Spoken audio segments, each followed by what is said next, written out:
What's going on, everybody? Welcome back to the channel. Hope you guys are having a great day as always. Today we're going to work on both Grand Cherokees, try to get them both ready to go off-roading tomorrow. So as you guys know, I broke the key off of my blue 2001 WJ and it wouldn't turn on, obviously, because we didn't have a key. So we got a new blank, filed it down to match the cuts in the original key, so it should work. I'm going to hold the original under here so it can read. I took all these panels off. Pretty simple. There's one screw here and the rest basically just snap out. Takes maybe 5 minutes to take out. Super simple. And hopefully we can go ahead and get this Jeep turned on by using the factory one next to it.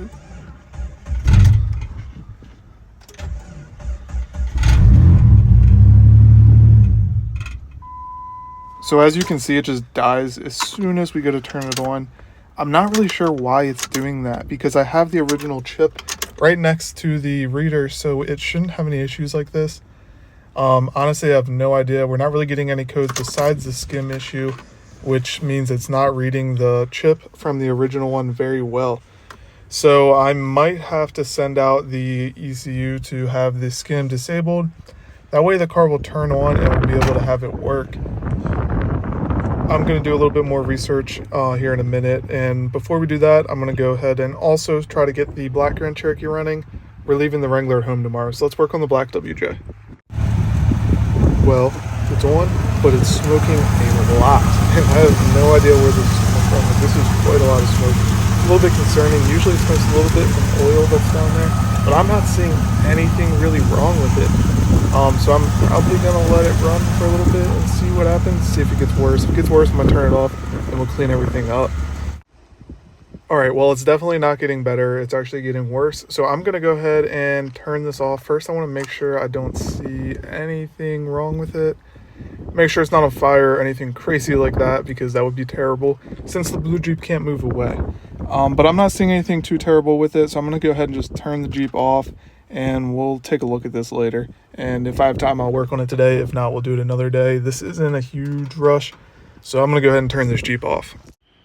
Alright, sorry for the rough cuts here, but we're back to the blue Grand Cherokee. I got it to turn on, so I took apart the new key, and it has a non-programmed chip in it, but I guess that was enough for it to read that it wasn't programmed, and this was the culprit.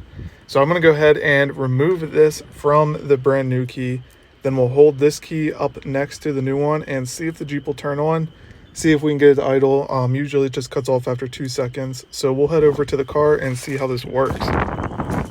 Now, I do have a plan of where I'm going to put this once we get the car running and once we get it all figured out and working. I'm actually going to zip tie it up under the steering column.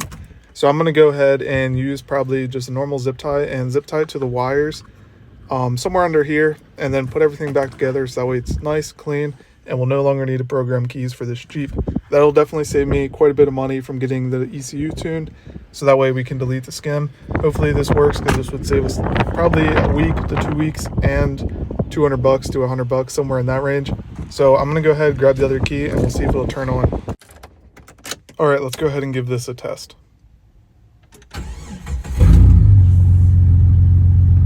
And it did not cut out, so this fixed our issue. So it was that little unprogrammed chip.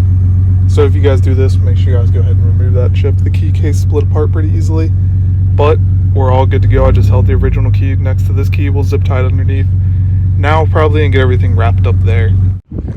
Now we have to go ahead and get this track bar situation finally figured out. I'm gonna go ahead and just try to get this original bolt in there. It's gonna be a little bit tricky, but once that's in, we should be good to drive the Jeep again and get everything ready to go. Once that's done, I am going to take a look at this black WJ, as long as it's not dark by then, and try to figure out what happened. Also, how do you guys like the hood strut that I have? It's the crossover on the suspension, or not on suspension, the exhaust for the Wrangler. But I'm going to go ahead and try to clean this up and just take a look at it.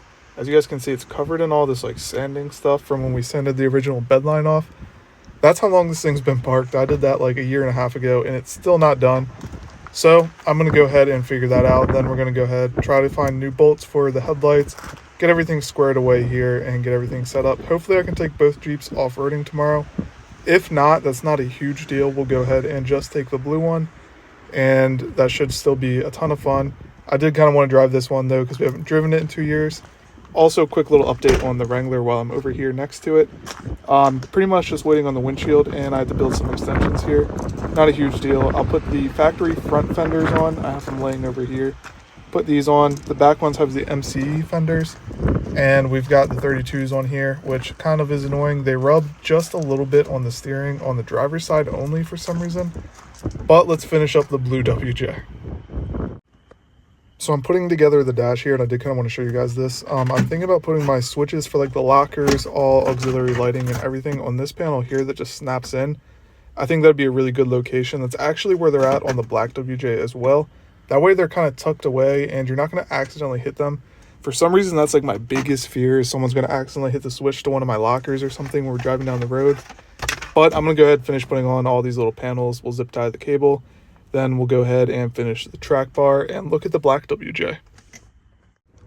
All right, so the track bar is in. We're looking good here. Well, as good as we're going to get. So basically, this hole is a little bit ovaled out.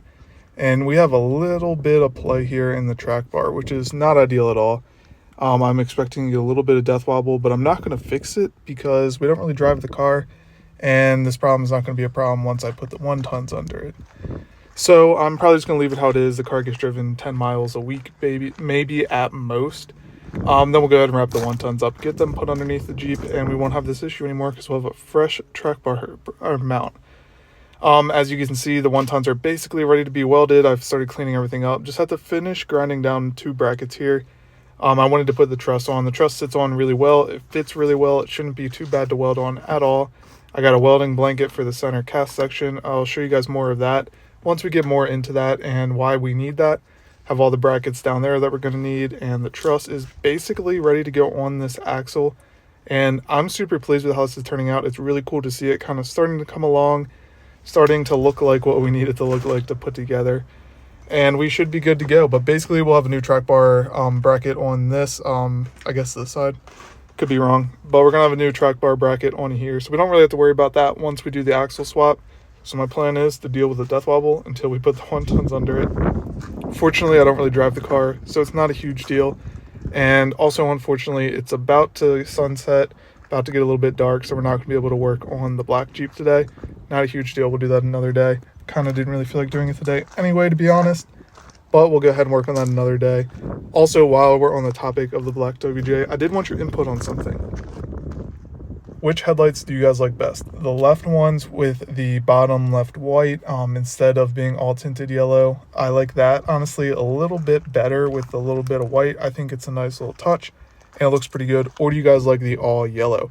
Comment down below which ones you guys like best. I'm kind of leaning towards the ones on the passenger side. But that basically wraps up this video. So as always, guys, thank you so much for watching. Thanks for tuning into all these videos. Got the track bar done. We got the Jeep started. We got it running right. We didn't have to send out the Jeep's computer to be programmed. And we're going to be taking this thing off-roading tomorrow. So I'll see you guys in that video.